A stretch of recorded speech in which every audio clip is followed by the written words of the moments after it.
How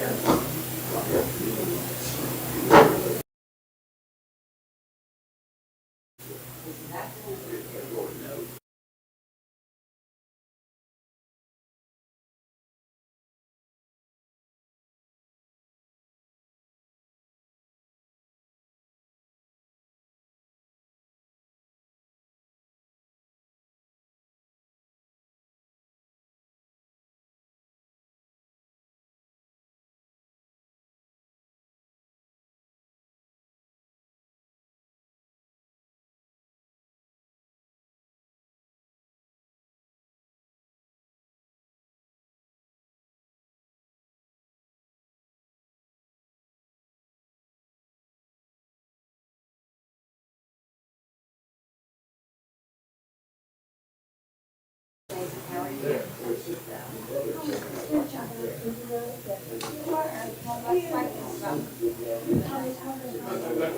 I'm good. I've been having any bad bills for about 5 months. I'm doing it.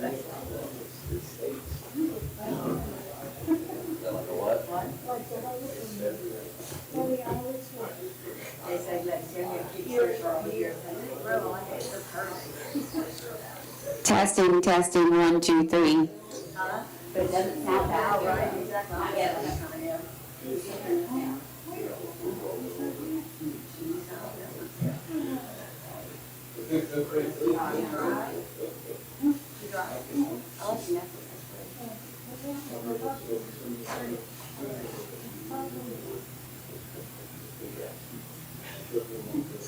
Didn't that long enough.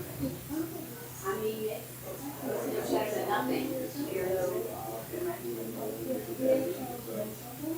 Some blush. I tell guys like, I'm like, when I got my time to make some blush, I'm like, what's that? I'm like, oh my God, I'm showing my age.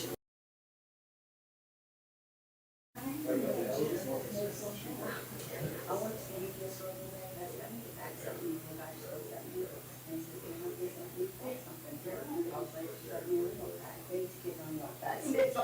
Oh, Lord.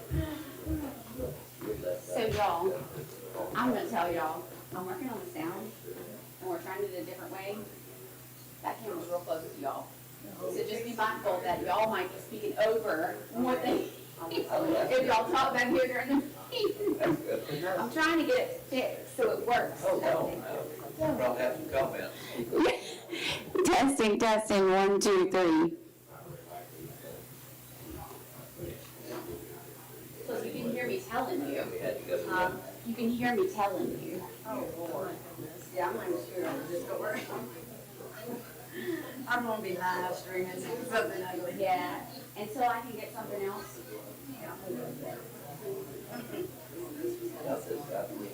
You know how everybody always complains you can't hear it?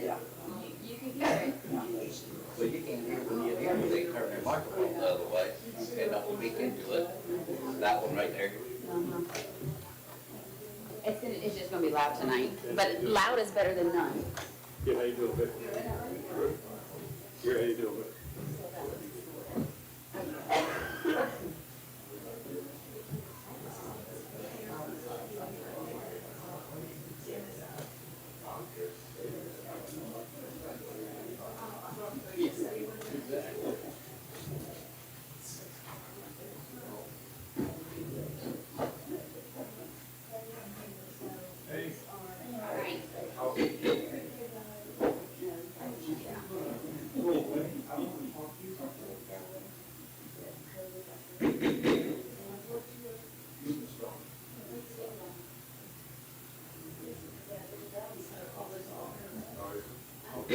Call the meeting to order.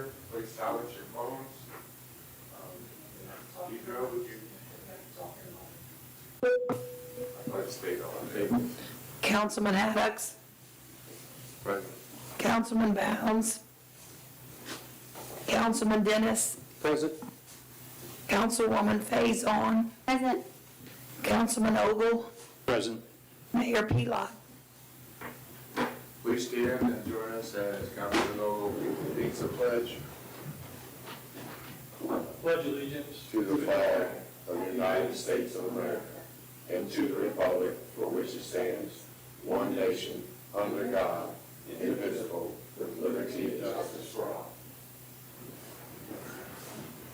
Before we start the meeting, please keep Mayor Gene Pilot and his family in your thoughts as he lost his sister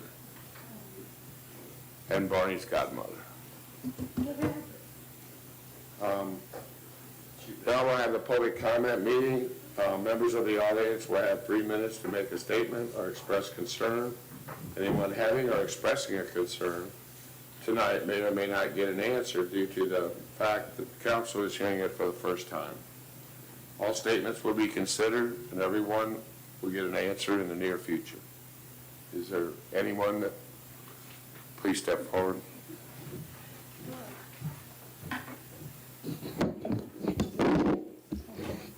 All right, Stacy Domain, 103 Renee Street. I just want to let y'all know that tomorrow is my birthday, and I will be 81, and I will still be coming to every meeting just to aggravate. Love you, dear. Happy birthday, Stacy.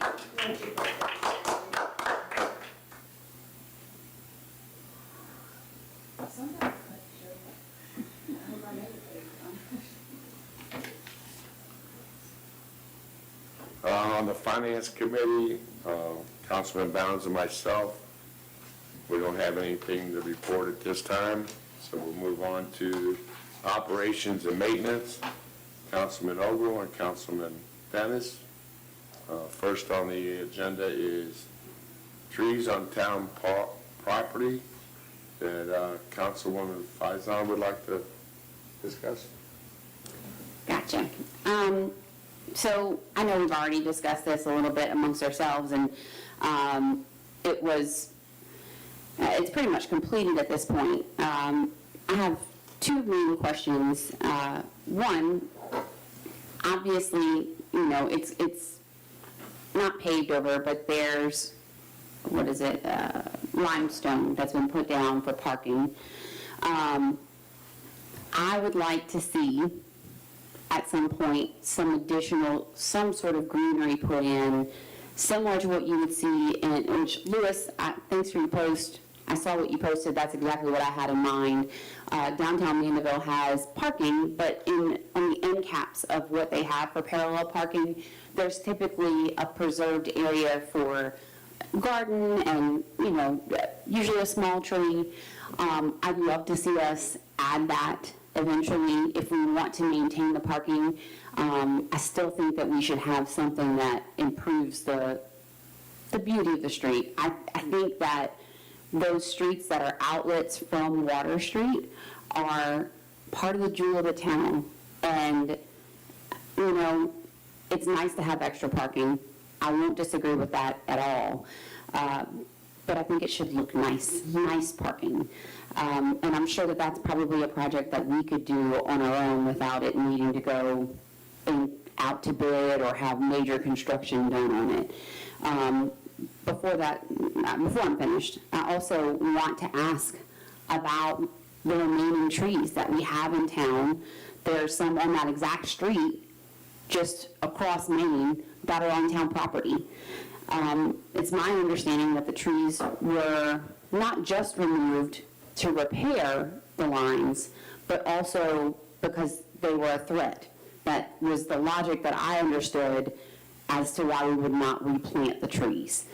If that's the case, we have a lot of trees we need to take down to prevent future damage. If that is what we believe caused the damage, there are probably nearly 20 trees at least that are specifically crepe myrtles on town property on Morgan Street and on St. Louis, and I'm sure there's others. Those are just the ones that I noticed on my daily drive. Are we planning to take those down to prevent further damage? Is that something that we need to talk about or ask to have done? I haven't had any update on that since the project started on St. Louis. To the best of my knowledge, the trees that are already existing on public property will remain until a pipe needs to be replaced, and then they'll have to come up. It's unfortunate. I hated the fact that the trees had to come up, but again, they were planted on public property. They shouldn't have been there to begin with. They're beautiful. They provided shade. I absolutely love them. I love the tree canopy in town, but it's common knowledge, you can't plant trees on public property in servitudes for a reason. And the reason is if we need to go in and replace pipes, we have to dig them up to replace the pipes. You can try and save the trees, chances are they won't survive, or you can butcher them up like Clico does the oaks alongside the road. That wouldn't look nice either, so the choice was made to dig them up.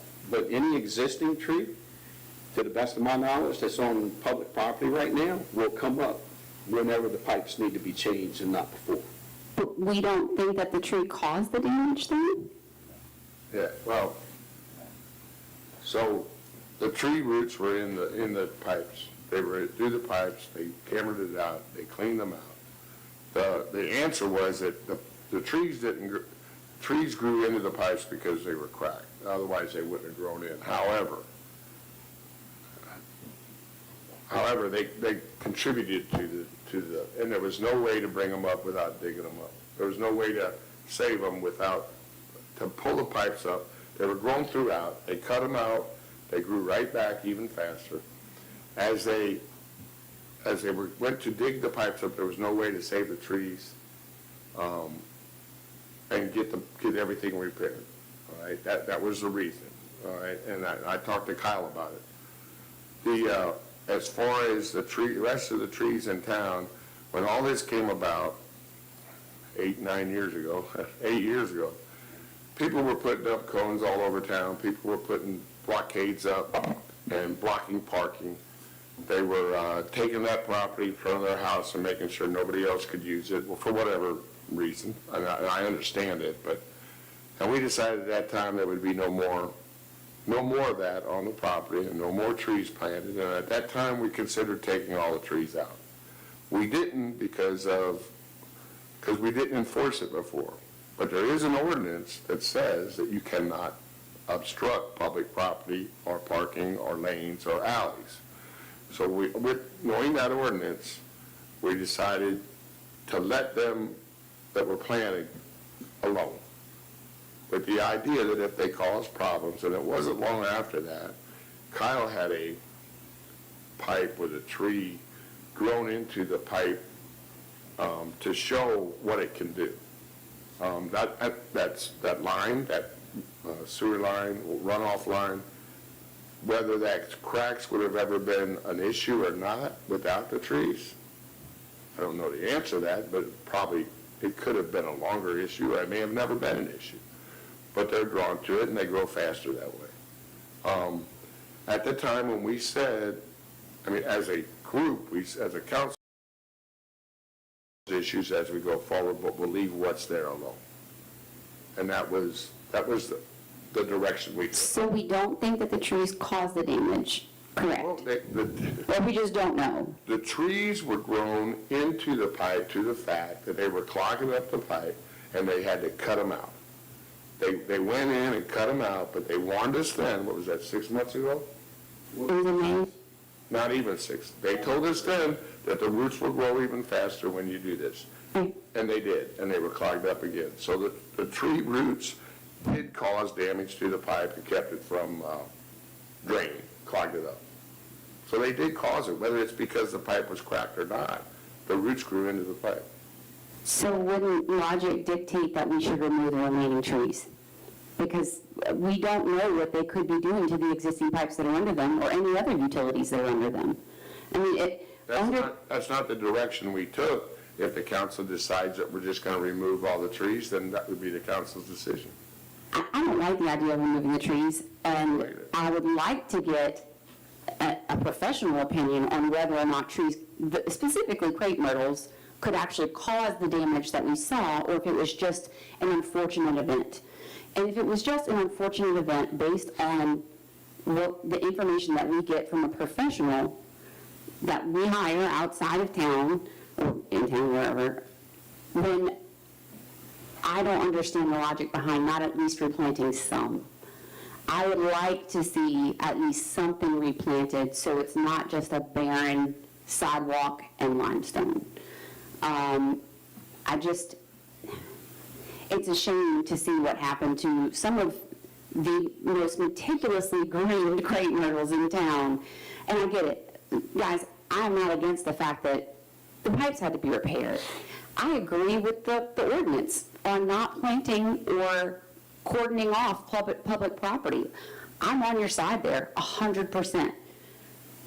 My point, though, is that I feel like we took something really nice and made it kind of ugly. I feel like there's room for improvement, whether that be adding a couple of trees to better define the parking, make it look nicer. But I would like to see the thought process applied evenly across the board. Whether that is, I don't want to see all the trees removed, but if they are, if in the same instance, if we get a professional that says, hey, no, there is risk, even with crepe myrtles, there's risk of damage of public utilities, then unfortunately, yeah, they do need to come out. Well, obviously, there is risk because the roots were growing into the pipes. But if the pipes are already old and cracked, then certainly.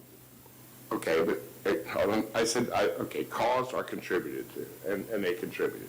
And that's, I don't disagree with you about the beautification and doing more stuff, and that was part of the town plan.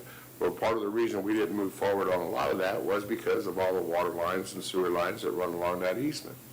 So that's why there hasn't been more of it. If council decides to move forward and make the parking nicer, and then that's what we'll do. But Well, I'd like to see that decision on the next council meeting for us to vote on either hiring a professional or, well, actually, I would like a professional opinion on what the roots could do, because I don't feel good about leaving the thought that, okay, we do have aging drainage pipes all around town. Are those trees going to contribute to more damage? If that's the case, unfortunately, yes, they do need to come down. But if not, then okay, then we're safe to at least plant something to contribute to the beauty of the street that comes right off of our town jewel.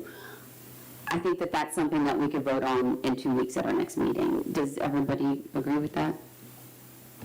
I think we need to discuss it more.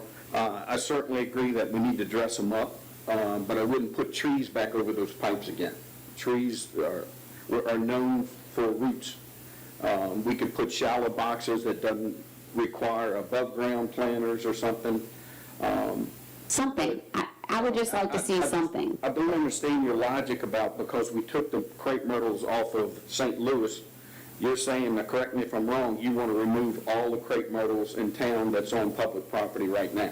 If there's a risk of damaging more pipes, then yes, absolutely. I would not want to see the pipes to be damaged more rapidly because of the trees. I mean, if we know that they're causing damage, if there's factual information provided by someone that does that for a living that says, hey, no, these roots absolutely can damage your utilities under here, yeah, I do think that we should proactively remove those trees to prevent further damage than what may already have happened. I don't like that idea. Don't get me wrong. I like the trees. I want them to be there. But if we know that something is actively damaging public utilities, we need to be proactive. But that, again, that's why I would personally like to see a professional give their opinion as opposed to, all of our feelings. I don't want my feelings to dictate the decision, to be honest.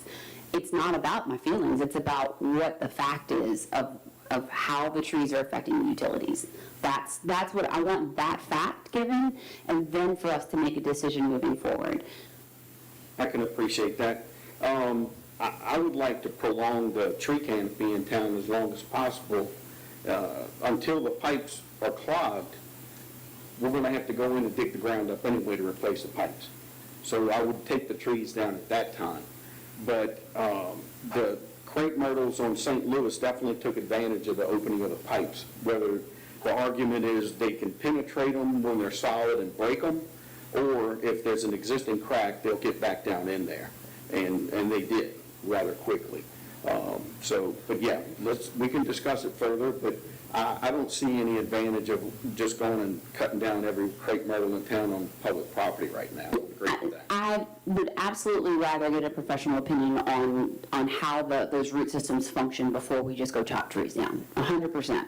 But I would like to get that opinion. Yeah, the opinion would be good, but I think one thing that we're missing right now is you're not allowed to plant trees on public property. I think that is... I 100% support that. They should have never been planted. So, and now we're at the end of the lifespan of the pipe. So that's what the key factor is. We can't allow trees. Well, the other hard part about it is how do you be that selective on who gets trees in there and who doesn't? And then there's the issue of parking. I mean, we have a town ordinance that says you can't block that area. It only makes sense with the utilities, but who gets to plant them and who doesn't? Right. And then parking. Parking is part of the issue. It takes up about 9 parking spaces there. I think that we can definitely dress up the parking. On our busiest street. Yes, sir. Yeah. And then, yeah, Executive come up. please. Just a quick comment, well, question really, talking about parking. That's probably, you'll probably have to answer this. Gary Thigpen, 825 Old Punchtoula Highway. Thank you. Discussion about the trees and the parking. How many feet off of a highway is legally for you to park? So if I came through and hit a vehicle parked on the shoulder of the road, there at fault, right? There's 3 different right-of-ways. You got a parish, you got municipal right-of-way, state, and a parish. And they vary as far as the right-of-ways, the width of from the center of the street. Normally, if you have a sidewalk, 1 foot inside the sidewalk to the middle of the street, is on about a municipality. So if a car is parked between the sidewalk and the road and someone hits it, then the car is at fault. No. That's parked there, because they're illegally parked. It's properly parked, as long as it's not blocking the sidewalk or blocking the roadway. Parking is allowed, unless it's an area where there is no parking. If they're kind of on the sidewalk right at the edge of the road. Yeah, basically, like I said, on most municipalities, not saying all, it's 1 foot inside the sidewalk. That's why your gas meters right there.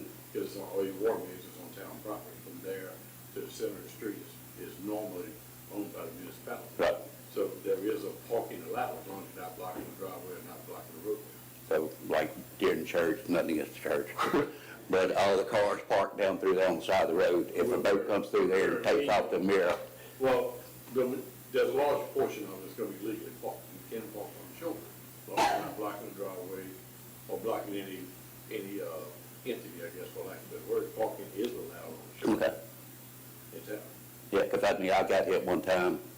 I was on the shoulder, but I was at fault because I was illegally parked. I'd have to look at that. It doesn't sound correct. And that's just something we're trying to create, these little bitty spaces with parking. I mean, you already got cars parked when you come through there, that's taking up half of 1 lane already. So then if you put parking on the other side of the road, you get the same thing. Now you've got less than a 1 lane road through there.